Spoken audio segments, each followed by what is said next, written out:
नागराज। दोस्तों, ये कहानी शुरू होती है प्रोफेसर नागमणि द्वारा अलग अलग आतंकवादियों के समूह को एक जगह पर बुलाने पर। अलग अलग आतंकवादियों के प्रमुख सब एक जगह पर इकट्ठा होते हैं। रंगून, जहाँ नागमणि एक स्पेशल हथियार का प्रदर्शन करने वाला होता है, एक खास हथियार का, जिस हथियार का नाम होता है नागराज। और उस हथियार का प्रदर्शन देखकर सभी आतंकवादी बहुत आश्चर्यचकित रह जाते हैं। और बोली लगने पर उसे बुलडॉग नाम का आतंकवादी उसे $1 लाख में खरीद लेता है। और वहां पे शाम को पार्टी होती है। अब उसके आगे, मिस्टर बुलडॉग, बधाई हो। क्या आपने हिंदुस्तान में तोड़फोड़ के लिए कोई बहुत बड़ा ठेका ले लिया है? यह तो सौदा है भाई, मैं उससे 1 करोड़ का डाका भी डलवा सकता हूँ। फिर तो तुम्हारी निगाह में जरूर कोई बहुत बड़ा खजाना है। अपना अपना कारोबार है। हमारी शुभकामनाएं आपके साथ हैं, हम अगली माह की बुकिंग कर लेंगे। आतंकवादी गिरोह के सरदारों का यह सम्मेलन समाप्त हो गया और बुलडॉग नागराज को लेकर चल पड़ा। हमारे उग्रवादी बेकार कैंप चला रहे हैं और उनके कैंप आसाम के जंगलों में। हम ऐसे ही एक कैंप में उतरेंगे। यहाँ के लोग गरीबी की सतह से निम्न स्तर की जिंदगी गुजारते हैं। ऐसे लोगों की गरीबी हम बेकार कैंपों के द्वारा दूर करते हैं। यानी गरीबों को देशद्रोह के लिए तैयार किया जाता है। इसके बावजूद भी हम पूरी तरह सफल नहीं हो पाते। इसकी वजह, असल में ये लोग छोटी छोटी जातियों के गुटों में विभाजित हैं। और इन लोगों के अपने अपने अलग अलग धर्मगुरु हैं जिन्हें खरीदना मुश्किल हो जाता है।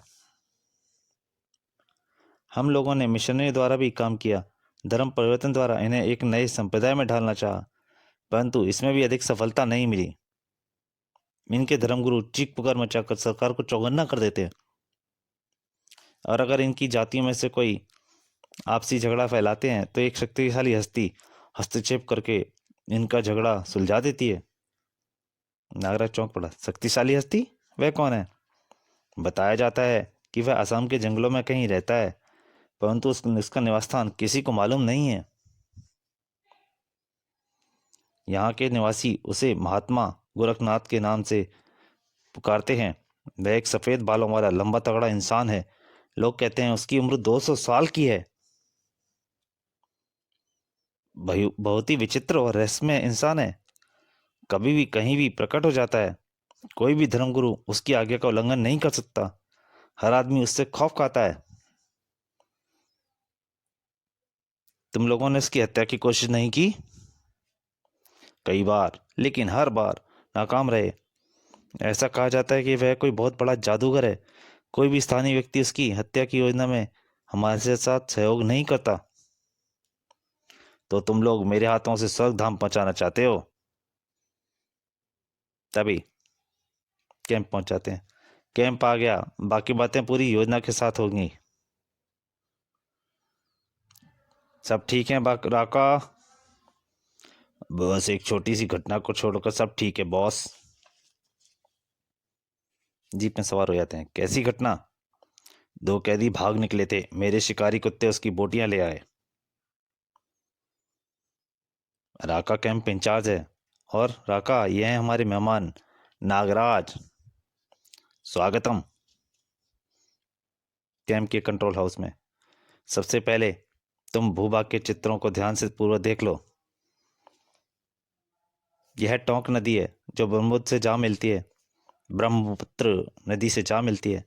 नदी के किनारे यह स्थल देखो जिसे लाल दायरे में दिखाया जा रहा है। दोस्तों, ये कहानी जा रही है। पहले आपको एक बार बोल देना चाहता हूँ, इसका मैं प्रथम भाग डाल चुका हूँ।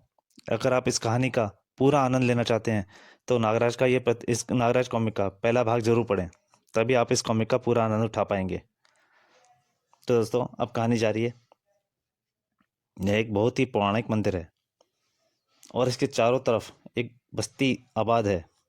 इसके अलावा पहाड़ियों में कई कबीले भी हैं।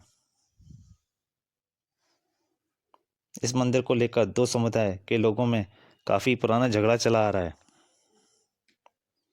बाद में एक संप्रदाय का इस पर एक छत्र अधिकार हो गया, क्योंकि ये लोग दूसरे संप्रदाय से हर सूरत में मजबूत थे, धन में भी और ताकत में भी।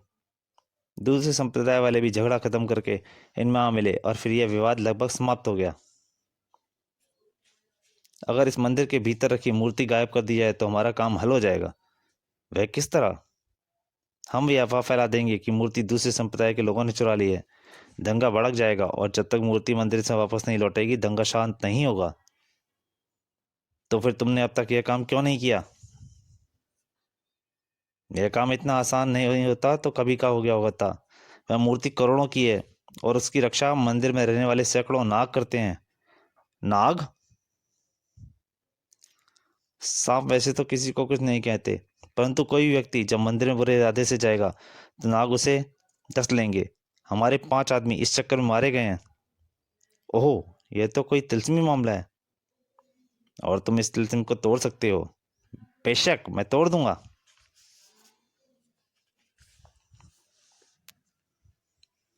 इसके अलावा सुरक्षा और क्या प्रबंध है वहाँ? यदि मंदिर की चोरी का तुरंत पता चल गया तो आसपास के कबीलों तक में जल आ जाएगा। सैकड़ों लोग शिकारी कुत्तों की तरह तुम्हारे पीछे लग जाएंगे।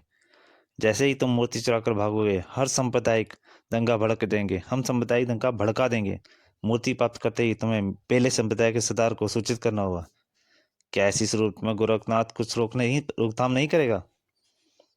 उसके लिए गोरखनाथ को कबीले वालों को विश्वास दिलाना होगा कि अब मूर्ति वापस आ जाएगी और मूर्ति वह ला नहीं पाएगा। इस तरह उस पर से दोनों संप्रदायों का विश्वास उठ जाएगा और फिर उसका खेल खत्म। तो फिर समझ लो उसका खेल खत्म हो ही गया। नागराज ने मिशन पर रवाना होने की पूरी तैयारी कर ली। क्या तुम किसी को साथ ले जाना चाहते हो? नहीं, बस राका मुझे जंगल की सीमा तक छोड़ देगा। उधर राका सोच रहा था, करोड़ों की मूर्ति, यह मूर्ति अगर मुझे मिल जाए तो दोस्तों इस कहानी का दूसरा भाग यहीं समाप्त होता है। क्या नागराज मूर्ति चुरा पाएगा? क्या गोरखनाथ उसे मिल पाएंगे? क्या फिर राका नागराज को मूर्ति छीन लेगा? इन सब के बारे में आपको कहानी के अगले भाग में। तब तक के लिए नमस्कार।